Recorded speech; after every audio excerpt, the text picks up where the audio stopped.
So, what's happening in the UK today? Where are we as Christians? Are we believing God?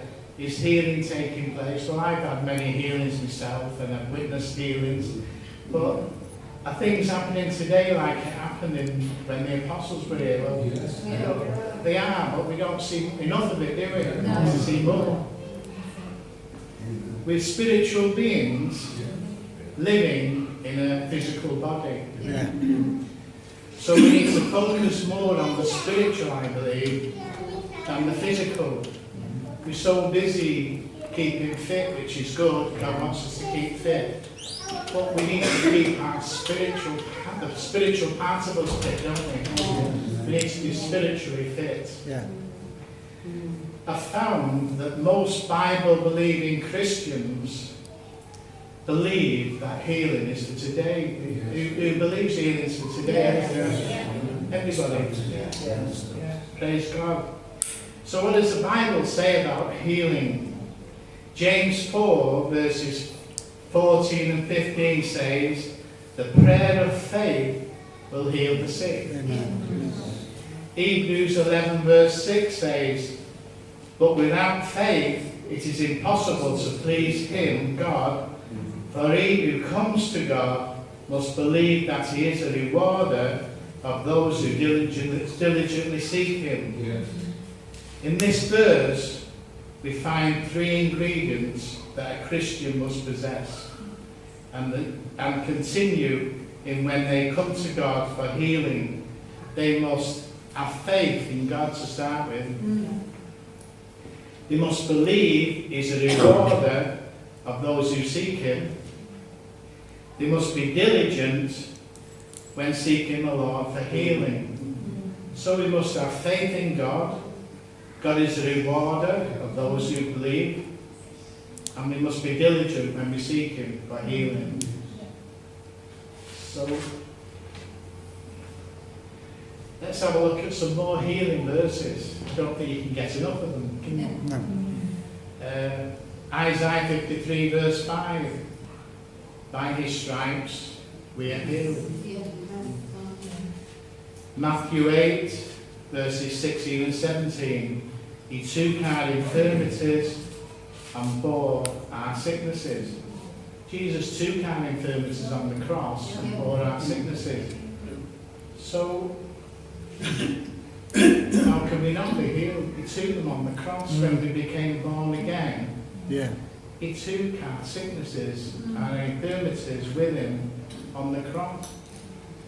So, we need to believe more in God's healing power, I think, today. 1 Peter 2:24 says, by whose stripes you were healed. Notice the word were. By whose stripes you were healed. And James 5:14 and 15 says, the prayer offered in faith will restore the one who is sick. Yes. 1 John 5 verse 14 says, ask anything according to his will. What is God's will for healing? Question, answer, healing is his divine will for us, isn't it? Yes. So let's get healed. Yeah. Simple, isn't it? Let's get healed. There's no scientific, no, you don't have to do a degree and then you can pray and get healed. Anybody can be healed, can't they? Yeah. If I get a bus to Rill and I see on the top of the bus Rill, I get on the bus by faith and believe I'm going to Rill. Yeah. I don't end up in Holywell, do I? I end up in Rill. I don't even see the bus driver apart from getting me a ticket. So I've got faith in the bus driver who I've never seen before in my life. Well done, yeah. And I get on the bus, I sit down, and then I'm in Rill. Brilliant. So how much more should we believe in Amen. God, Yeah. the great Creator, for our healing and wealth and prosperity? I'm not talking about prosperity gospel, but He gives us all we need, doesn't He? Yeah. He's a God who loves us so much that Jesus died in our place, and we are healed By his stripes we're healed. Amen. Amen. I know really when you preach you should choose one or two verses and kind of get thoughts out of it. But I wanted to preach tonight on the story of Lazarus being healed by Jesus. Now some of you may not know the story completely. So I want to just read the story of Lazarus being healed by Jesus. It's a bit long-winded, I know, but I think there's people here who may not know the story properly, so I just want to read through it. I'm going to read from the New King James Version, it's easier to understand. So if you can just bear with me. If you want to look in your own Bibles, it's John chapter 11, and it's 1 to 46. I'll try and do it quickly. But it's just to get the grasp of the story. I want to emphasise one or two of the words in this chapter. Now a certain man was sick, Lazarus of Bethany, the town of Mary and her sister Martha. It was that Mary who anointed the Lord with fragrant oil and wiped his feet with her hair, whose brother Lazarus was sick. Therefore the sister said to him, saying, Lord, behold, he whom you love is sick. When Jesus heard that, he said, the sickness is not unto death, but for the glory of God, that the Son of Man, or the Son of God, may be glorified through it. Now Jesus loved Martha and her sister and Lazarus. So when he heard that he was sick, now listen to this, when he heard that he was sick, he stayed 2 more days in the place where he was. Well, if you were sick and I was your friend, I wouldn't spend 2 days. Well, not if I knew I could heal you. But Jesus did that, and I'll explain that in a moment. Then after this, he said to the disciples, let us go to Judea again.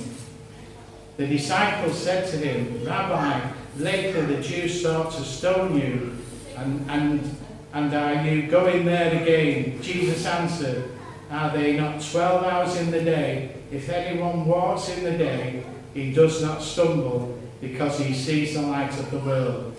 But if he walks in the night, he stumbles, because the light is not in him. These things he said, and after that he said to them, our friend Lazarus sleeps, but I go that I may wake him up. Then his disciples said, Lord, if he sleeps, he will get well. However, Jesus spoke of his death, but they thought that he was speaking about taking rest in sleep. Then Jesus said to them plainly, Lazarus is dead, and I am glad for your sakes that I was not there, that you may believe. Nevertheless, let us go to him. Then Thomas, who is called the twin, said to his fellow disciples, let us also go, that we may die with him. So when Jesus came, he found that he had already been in the tomb 4 days. Now Bethany was near Jerusalem, about 2 miles away, and many of the Jews had joined the women around Martha and Mary to comfort them concerning their brother. Then Martha, as soon as she heard that Jesus was coming, went and met him, but Mary was sitting in the house. And Martha said to Jesus, Lord, if you had been here, my brother would not have died. But even now, remember this verse 22, I'll come back to this shortly. But even now, I know that whatsoever you ask of God, God will give you. Jesus said to him, your brother will rise again. Martha said to him, I know that he will rise again in the resurrection at the last day. Jesus said to her, I am the resurrection and the life. He who believes in me, though he may die, he shall live. And whosoever lives and believes in me shall never die. Do you believe this? She said to him, yes, Lord, I believe that you are the Christ, the Son of God, who is coming to the world. And when she had said these things, she went her way and secretly called Mary, her sister, saying, "The teacher has come and is calling for you." And as soon as she heard that, she arose quickly and came to him. Now Jesus had not yet come into the town, but was in the place where Martha met him.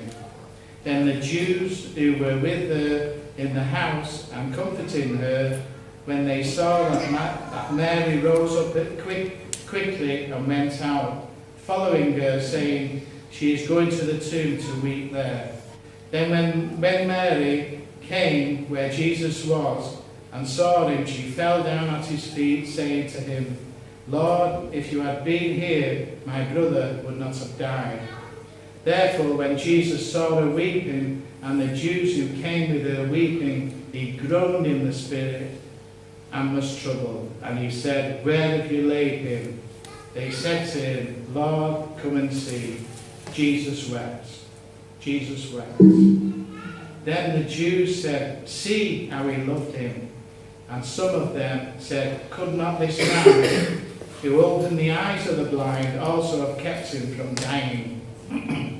Then Jesus, again groaning in himself, came to the tomb. It was a cave, and a stone lay against it.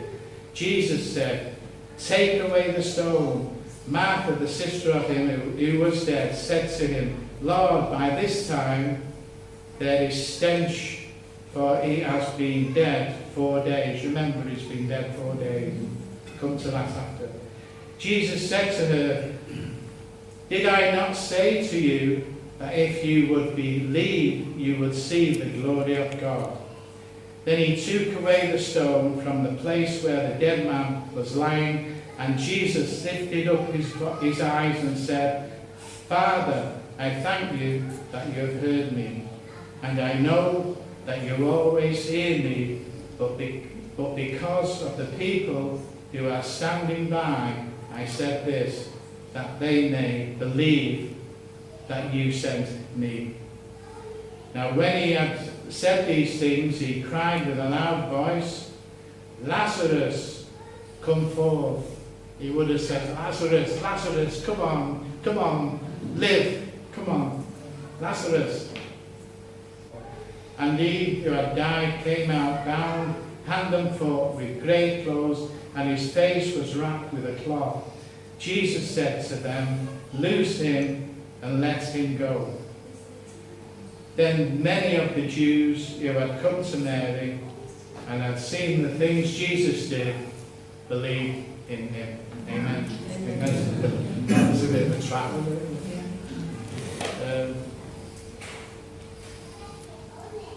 If we read between the lines, we see that there was many Jews there. There was Mary, Martha, and there were lots of people comforting her, or comforting them.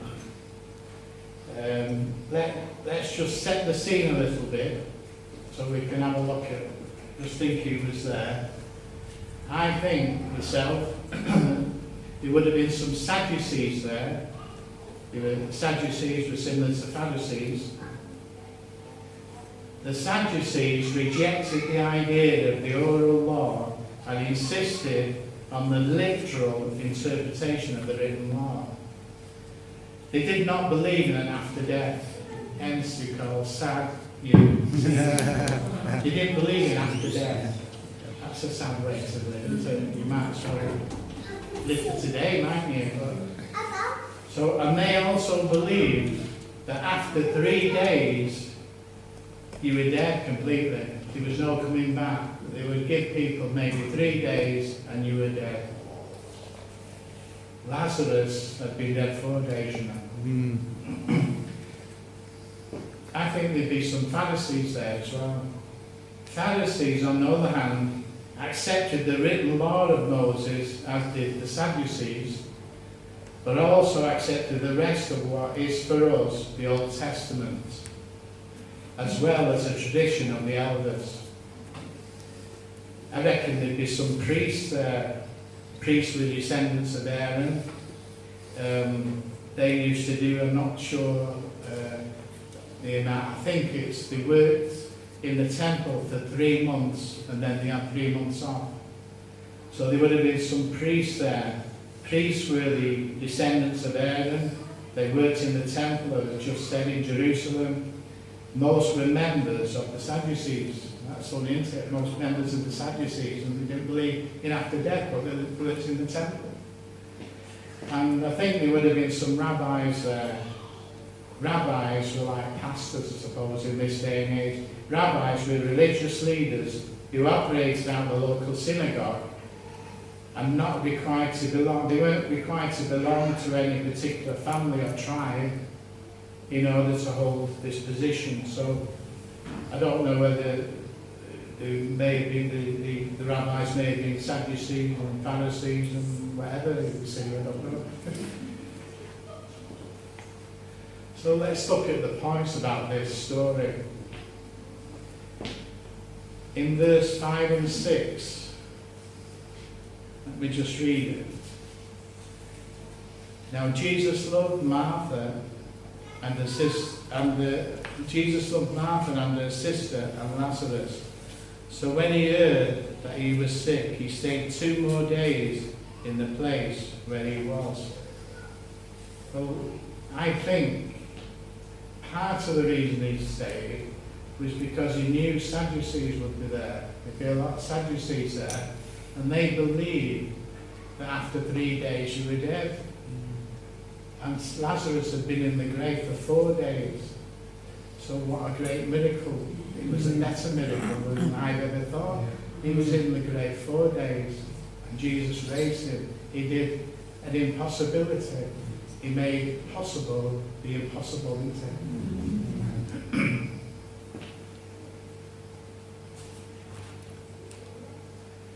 If we read verse 21.